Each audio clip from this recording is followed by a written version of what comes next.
So I've had the Galaxy S23 Ultra for a little over a month now, and the honeymoon phase is officially over. And you're either watching this because you're extremely bored, or you want to know my thoughts and opinions on this phone after the honeymoon phase and after a month. So in this video, I'm going to leave specs aside like I normally do. I'm just going to talk about the true user experience of this phone because I believe that matters a whole lot more than actual specs.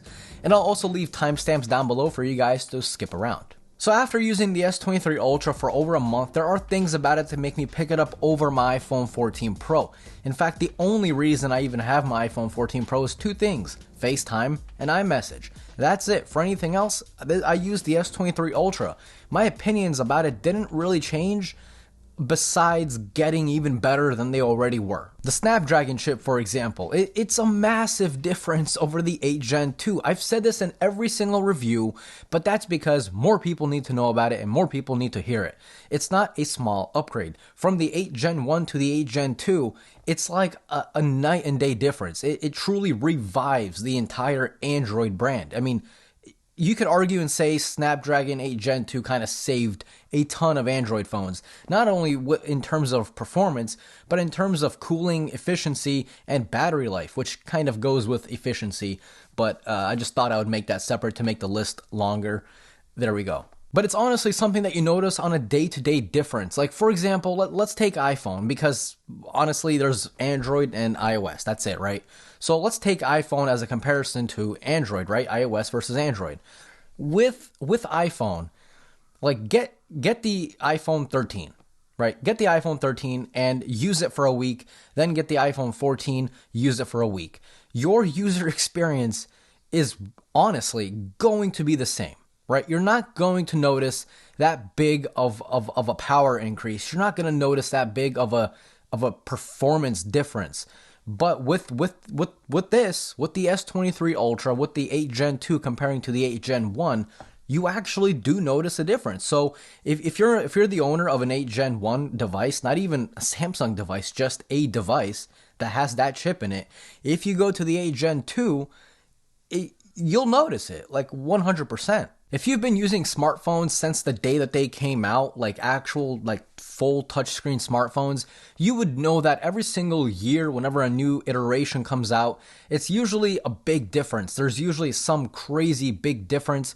And we've kind of moved away from that, as you guys could probably tell, for like the past 4 or 5 years. There's nothing really whoa about new smartphones. It's all about the refinement, and the refinement with the S23 series is really, really noticeable. By the way, Samsung and Best Buy still have deals going on. How are they not losing money? But either way, you could save up to $800 if you want to pick this phone up. So I'll have a link down below if you guys are interested, and if you are not, well, hey, don't listen to me. When using a phone, obviously power is not everything. You could put a V12 engine into a Honda Civic, but if you're not putting that power down to the wheels, does it even really matter? No. Think of tires on a car as optimization is to a phone. You could have a super powerful chip in a phone, but if it's not optimized properly, you're going to be losing a ton of battery due to poor efficiency, and you're not really going to notice the power. This phone, on the other hand, in fact, even my S23, this little power beast, not once did any of these phones ever lag on me. Not once did I feel like I'm pushing them to their limits. Not once did they stutter. They never get hot, even when I'm fast charging in my car using like the actual like true fast charger, right? Never happened. Anything I ask the phone to do, it just does it without any hiccups, without thinking twice about it, and it just works. It's kind of like Apple. It just works, except it actually just does work. I can't tell you guys how many times I tried to turn on AirPlay with my iPhone, and it just wouldn't connect to my Apple TV. Hey, Apple, I thought it was just supposed to work. Battery life is also another improvement with the S23 Ultra, comparing it to the S22 Ultra, which is another thing I cannot say about the iPhone. Going from the iPhone 13 Pro to the 14 Pro, you're losing battery life. What's going on with that? I'm sorry, this is turning into an Apple rant. Don't mean for that to be like that, but it is what it is. I'm talking about my user experience, right? You kind of have to compare phones when talking about user experience, right? I got to give you guys like a base layer.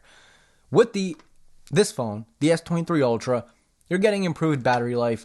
I'm getting a little over, well, It depends, like 7 hours 45 minutes to 8 hours 15 minutes, 8 hours 30 minutes, depending on what you're doing. If you're using the camera a lot, obviously your battery life is going to drop down further because it takes a ton of processing. But overall, it's much better than the S22 Ultra, and anyone that has this phone will also agree to that. It's just a battery beast, and again, that has a lot to do with the 8 Gen 2. Qualcomm literally saved Android, basically, kind of. Pretty much. Battery life is super important because like I said, if you have a super fast car, but its range is only like 10 miles, then does it even really matter? Probably not. So same thing goes with phones. If your phone is super fun to use, super powerful, you love it, but the battery life is trash, then you're constantly going to be worried about, ooh, well, I have enough charge. Should I put down the brightness? Should I turn this off? Should I turn that off? You just don't have to do that with the S23 lineup. Again, even with the standard S23. Now, I'm pretty sure we all know this by now, so I'm not going to spend too much time talking about it. I did do a dedicated video if you guys want to see, but the camera system. Is it perfect? Of course not. No camera system is, and no camera system will ever be. But the S23 Ultra gets pretty damn close. It simply has everything you need, from ultra wide all the way to a usable 30 times zoom. Or if you want an oil painting, you can use the 100 times zoom. What? It's art. Okay, you just don't understand it. The video recording has also been bumped up from the previous phone, and it's getting really close to the iPhone 14 Pro, but it's not there yet. Okay, I still have to remain unbiased, and even though I love the S23 Ultra and the S23, iPhone still takes the cake when it comes to recording videos. The Samsung is getting close, but it's just not quite there yet. The main thing about cameras is that use whatever works for you. You know, if you're going to be waiting for a phone that does it all, you're gonna be waiting forever. Okay, you just are. The iPhone is great. It's the best at recording video, but not really good for ultra wide. The Samsung is great for ultra wide, but maybe not great for anything higher than 30 times zoom. There's always going to be give and takes when it comes to phones, and especially camera systems. So just use whatever works for you. Use what you like the best, and that's kind of it. That's the only thing that should matter. The display has also been nothing short of perfection, but we all know this, right? We all know that Samsung has one of the best panels on earth when it comes to smartphones.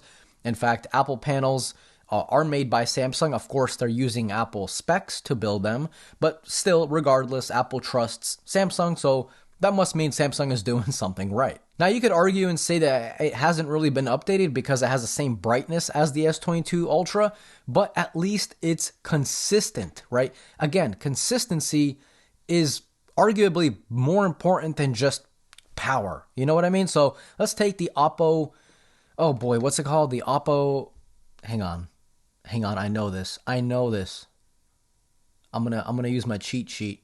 Hang on, where did I write it down? Where is it? The Oppo Find X6 Pro. Yo, these names are getting so out of hand. So the Oppo, what's it called? The Oppo Find 6X Pro. Hey Oppo, change it. So that phone has allegedly has 2500 nits of brightness. This has 1750. But that phone, they just put the 2500 nits of brightness on a piece of paper to make it look really impressive. But in truth, it's only on a small portion of the display at once. So if you have a big bright screen lit up, not all of that is going to be at 2500 nits of brightness, right? It's going to be much lower, closer to 1200 in fact. But this phone, the S23 Ultra, Bixby, go away. So the S23 Ultra is consistently getting really close to that claimed 1750, so which kind of means it's brighter than the Oppo Find 6X Pro. We got it that time. We got it, boys.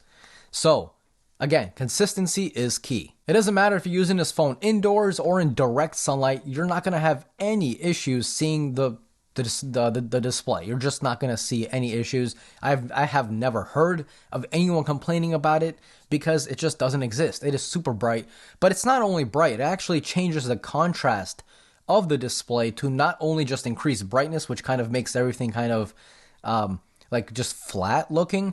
It actually increases the contrast so the colors remain accurate even when the brightness is very, very, very high. I mean, it is truly wild if you've ever seen that in person. All in all, whenever a company says, this is the best phone we've ever created, Apple, they're usually only saying that for marketing reasons, but of course, that's not always fact. Like I just mentioned, the iPhone 13 Pro has better battery life than the iPhone 14 Pro, even though the iPhone 14 Pro is the newer phone. So usually it's just a marketing kind of just, hey, look at us, right? But with the S23 Ultra, literally everything about it is in fact better than the S22 Ultra. It is truly the best phone that Samsung has created, and it actually shows. So I gotta give Samsung props. I honestly couldn't be happier with Samsung. I don't know if you guys could tell. So I truly hope this whole refinement continues of Samsung. I don't really care if they don't add anything flashy, if they don't do some huge changes. They have a phone for that. That's the fold and flip. They can do crazy upgrades for that. But when it comes to the slab style of the slate style smartphones, I truly hope the refinement continues because it's working. It's honestly a big upgrade from the S22 Ultra, even though it looks basically the same. Again, if you guys are thinking about picking it up and you want to save hundreds of dollars, I'll have a link down below. But if you have the S23 series of phones, whether it be the S23, the S23 Plus, or the Ultra, let me know down below how you are liking the phone. Like I said, man, I am loving it. It's just so fun to use. And again, Samsung, big props. So that's basically it. If you guys want to know something that I didn't answer in this video, drop me a comment down below. Either I will reply to you or another Samsung S23 owner will reply to you. So that's basically it. Thank you guys for watching. If you guys did enjoy today's video, definitely leave that like. It's completely free to you, but it helps me and the channel a lot, and I truly appreciate it. And if you are new here, consider subscribing. This was Mark from Mark's Tech. Adios.